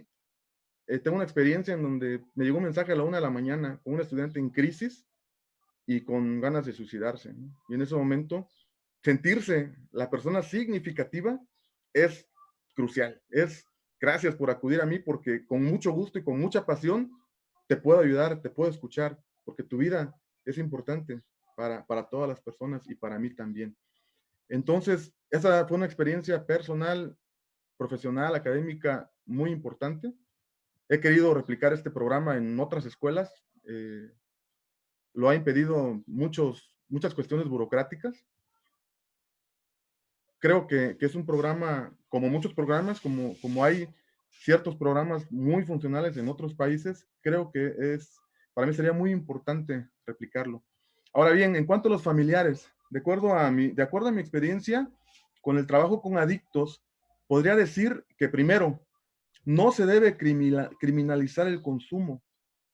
Segundo, los no deben alarmarse ni perder el control. Y tercero, generar empatía, brindarles mucho amor, sin que esto llegue a ser permisividad. Tiene que existir un equilibrio entre la comprensión y la orientación hacia los hijos, de que puedan pedir ayuda cuando más lo necesiten. Orientación, no presión. Sin embargo, ¿qué pueden hacer los padres? Pues ir estudiando, ir leyendo, ir preguntando cuáles serían los medios para poder ayudar a sus hijos cuando más lo pudieran llegar a necesitar. Lo que sí les puedo sugerir a los familiares es que cuiden su propia salud emocional. El hijo, la hija, el hermano, la hermana que esté consumiendo drogas, alcohol, tendrá que darse cuenta en algún momento que necesita. Y en eso es importante también crear en el lugar, en este tiempo de confinamiento, que exista armonía. Un mensaje para los padres sería que creen ambientes de ocio, pero con mucha armonía, con mucha tranquilidad, con mucha paciencia. Es muy importante que los jóvenes en estos tiempos sientan el calor de su familia. Pero también para los padres adolescentes es importante que supervisen las actividades que realizan. Entonces, lo que sugiero es fortalecer los factores de protección interpersonales, familiares, para la prevención y la rehabilitación. Esos factores interpersonales son realizar actividades recreativas con los hijos, ver televisión, jugar en casa, disfrutar la cena, la plática, fomentar actividades de cualquier tipo, pero que el joven, el estudiante, el adolescente sienta que pertenece a una familia, que tiene amor, que tiene armonía. Porque también con el confinamiento, por esta pandemia, puede existir el propio confinamiento de la familia, abandono familiar. ¿Qué querría decir? Es que los papás están en casa en un lado, los hijos están en otro lado, haciendo actividades personales y hasta cierto punto egoístas, y no provoquen esa convivencia que tanto necesitan nuestros jóvenes y nuestros adolescentes. Esas serían entonces las sugerencias, fortalecer esos factores de protección tanto intrapersonales como interpersonales, y pasando esta crisis, fortalecer los programas que he mencionado. Gracias. Muchas gracias al doctor Enrique. Y bueno, el agradecimiento a los que nos siguen por las redes sociales. Por ahí hubo algunos segundos de que se cayó el internet en toda la red universitaria, pero afortunadamente pudimos continuar con el diálogo. Gracias por continuar con nosotros. Pues con eso cerramos la primera fase, en torno a algunas preguntas detonadoras. Yo creo que el diálogo con los asistentes vía virtual ya se inició. Muchas de las preguntas que fueron poniendo al principio de la tocaban este tipo de temas prácticos, este tipo de un padre, que hace un profesor, que hace un tutor. Creo que se fue adelantando. La vuelvo a poner sobre la mesa, que es una de las inquietudes fuertes de nuestra audiencia. Por ahí uno de los chats, una de las personas comentaba, dice, las familias a veces se dan cuenta que tenían un hijo que consumía drogas gracias al confinamiento. A lo mejor antes de no se sabía qué estaba pasando por la misma distancia que existía, ¿no? Voy a plantear 3 ejes de las principales preguntas al mismo tiempo para que cada quien aborde la que guste, ¿no? Entonces, la primera tiene que ver con eso, con el qué hacer. Creo que el diálogo ya se inició. Los diferentes roles que jugamos, tutores, padres de familia, profesores, etcétera, ¿no? El segundo eje, también hubo varias inquietudes de los que nos están escuchando en el tema de cómo insertarlo a la currícula. Algunos por ahí sugieren, ¿sería posible un diplomado? O sea, ¿cuál es el rol de la parte educativa? Algunos hablan de esta parte de cuestiones transversales. O sea, no necesariamente va a haber una materia que se llame confinamiento o problemas de adicciones, pero ¿cuál pudiera ser, en la opinión de ustedes, la manera más adecuada, ¿no? O sea, si con algunos cursos fuera de la currícula, en este caso diplomados, que es una de las propuestas, alguna otra alternativa, ¿no? Y la tercera pregunta tiene que ver, dice, ¿de qué manera involucrar a las instituciones y a las ONGs que brinden ayuda y orientar a los jóvenes en situaciones de adicción y violencia, ¿no? Incluso por ahí preguntaban el papel de la AA, o sea, si es una opción viable, y qué otro tipo de organizaciones, qué otro tipo de instituciones pueden ser viables para acudir a ellas y atender este tipo de problemáticas. 3 preguntas las dejo abiertas al mismo tiempo para que vayan tomando la palabra si gustan, sobre la que más quieran responder, ¿no? Si gustan, seguimos el mismo orden. Adelante. Bueno, hablando de las instituciones, existen ya programas en el CECAD. Me recuerdo ahorita, por ejemplo, hay incluso de habilidades para la vida, pero hay programas específicos, como el método IDEAS, que están asociados a todo el desarrollo de estrategias como tutor. ¿Qué puedo hacer para identificar los factores de riesgo, las señales de alarma, los factores protectores, cuáles son, cómo son? Es una aplicación bastante interesante.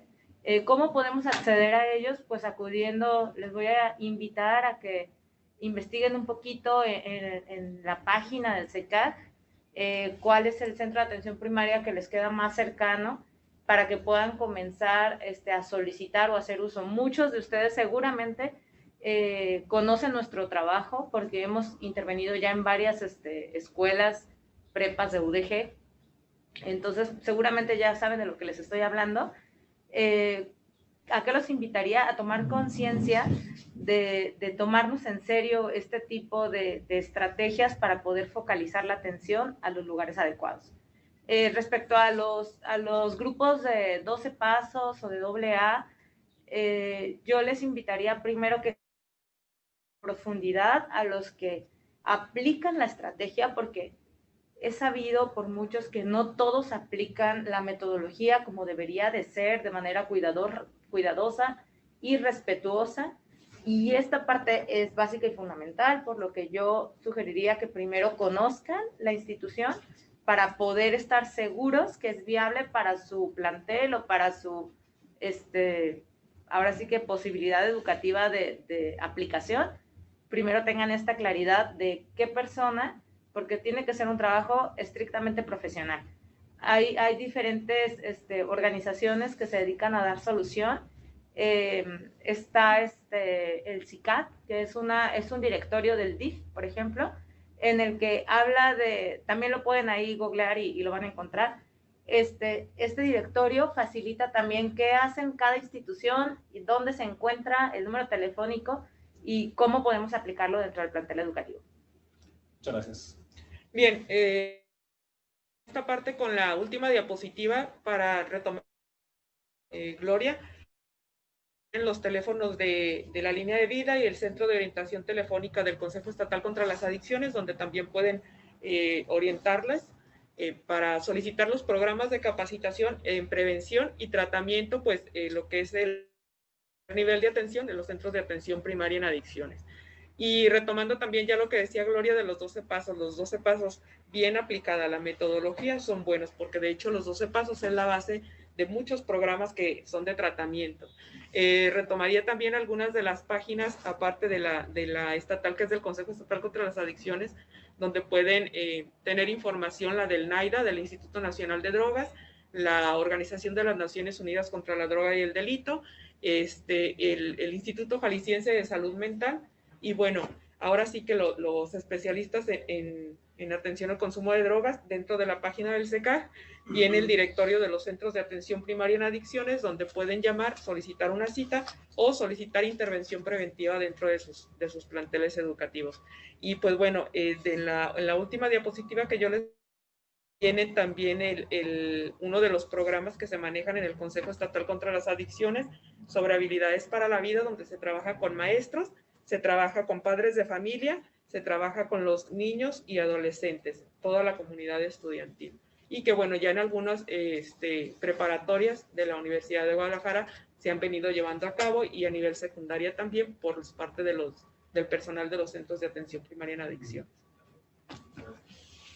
Bueno, pues ya les dieron algunas de las opciones que se tienen. Yo creo que son las más viables. He tenido la experiencia de canalizar con ustedes y ha sido muy efectivo el resultado para estas situaciones, ¿no? Y yo solamente quisiera recordarles que el consumo de sustancias no es una cuestión de voluntad, es una enfermedad.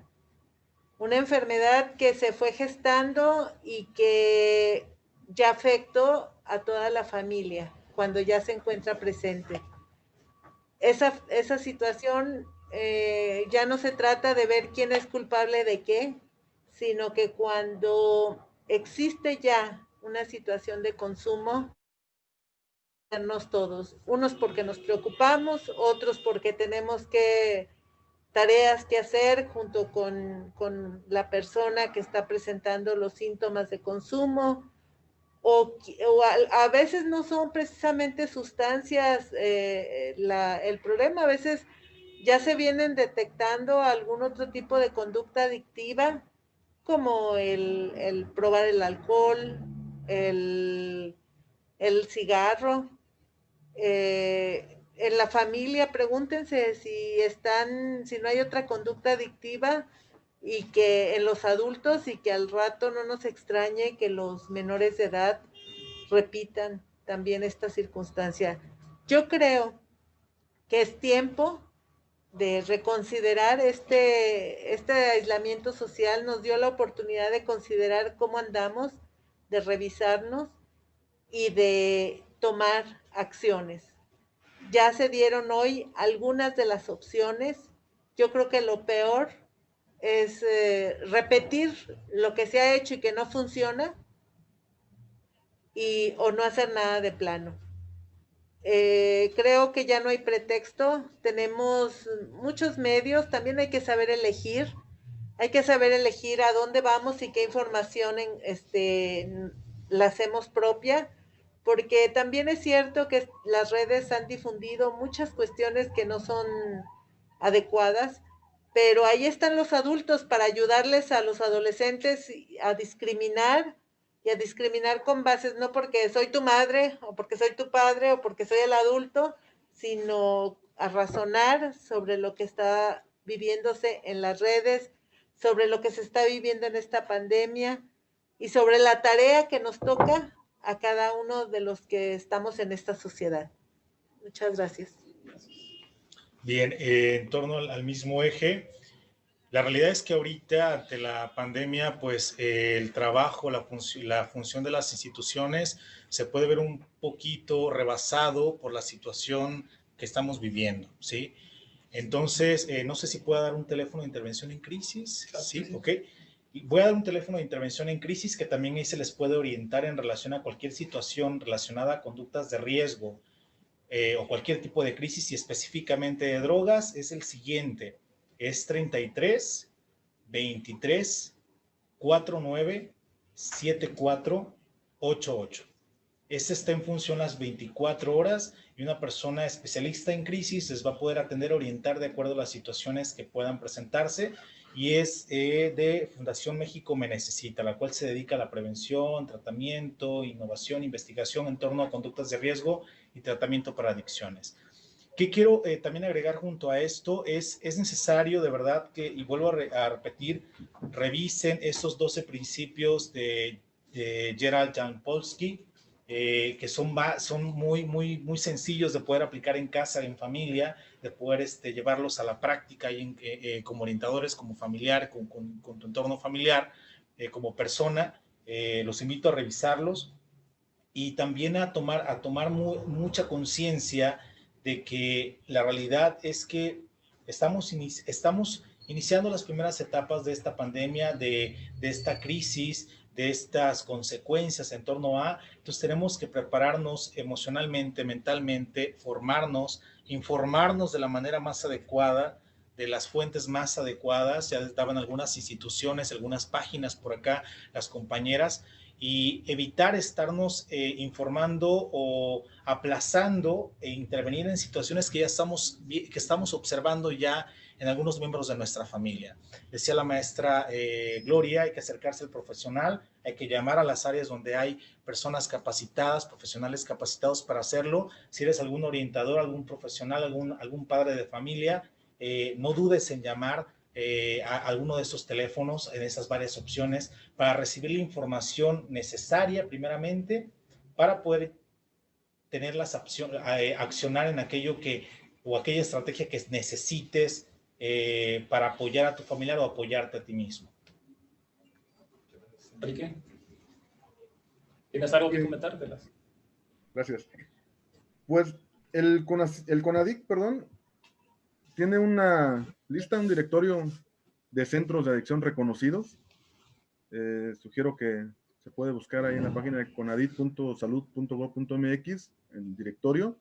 Y por estados hay diversos centros de rehabilitación, como Drogadictos Anónimos, Belief Center, AC, centros de integración, centros de atención integral para la rehabilitación de adicciones. Y como estos, hay una lista enorme de instituciones que pueden ayudar con el problema. Con respecto a los 12 pasos a Alcohólicos Anónimos, como se mencionaba hace un rato, yo considero que efectivamente, y estoy de acuerdo con lo que menciona la maestra, que algunas veces no lo están llevando de acuerdo a los principios establecidos, ¿no? O de acuerdo a las reglas establecidas en los grupos o en los programas.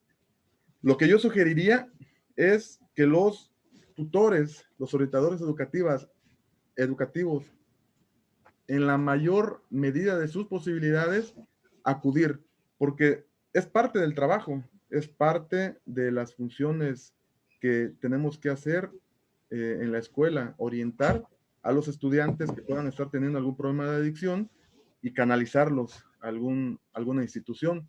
Entonces, bien podríamos nosotros conocer algún grupo, algún centro que esté especializado, y si no me agrada, poder buscar otro o poder pedir recomendaciones a expertos para poder recomendar ese grupo. Y una vez que lo visite y me agrade el tipo de terapia, poder canalizar a esos estudiantes. También los invito a conocer los grupos virtuales. He tenido la oportunidad de visitar de anónimos, de Alcohólicos Anónimos, virtuales que de verdad están trabajando muy bien. Grupos en los cuales se conectan 100, 150 personas que escuchan experiencias, y que es una oportunidad maravillosa para las personas que están sufriendo con alguna adicción de escuchar experiencias y de llegar a decir, bueno, creo que esta experiencia me sirvió bastante, o voy a platicar con esta persona y a partir de ahí poder posiblemente detener el consumo. Gracias. Pues atendiendo a los tiempos de lo que estaba programado, vamos a ir cerrando. Agradecerles a cada uno de los ponentes, a la maestra Angélica Rivera, a la maestra Blanca Gabriela, a la maestra Gloria, al maestro Nelson, al doctor Enrique. Creo que ya nos dieron una serie de recursos, reflexiones, directorios, teléfonos. Y bueno, claro, nos llevamos la tarea, la encomienda de seguir preparándonos. Creo que el problema, sabemos que es un problema nada fácil, es un problema complejo. Lo reconozcamos como un problema complejo, pues vamos a ponernos en una actitud de búsqueda, de acudir, nos pueden ir ayudando a tener más para enfrentar este tipo de problemáticas. Pues agradecemos a todos los asistentes, a todos los que nos siguieron por las redes sociales. Se quedan algunas preguntas en el tintero. El comité organizador estaba viendo la manera de planteárselas a los panelistas y buscar un medio de regresárselas, ya sea por una pequeña cápsula después o alguna manera organizador cómo se llevará a cabo en las siguientes charlas. Estar al pendiente de la agenda en este precongreso de orientación educativa y tutorías. Muchísimas gracias a todos. Gracias.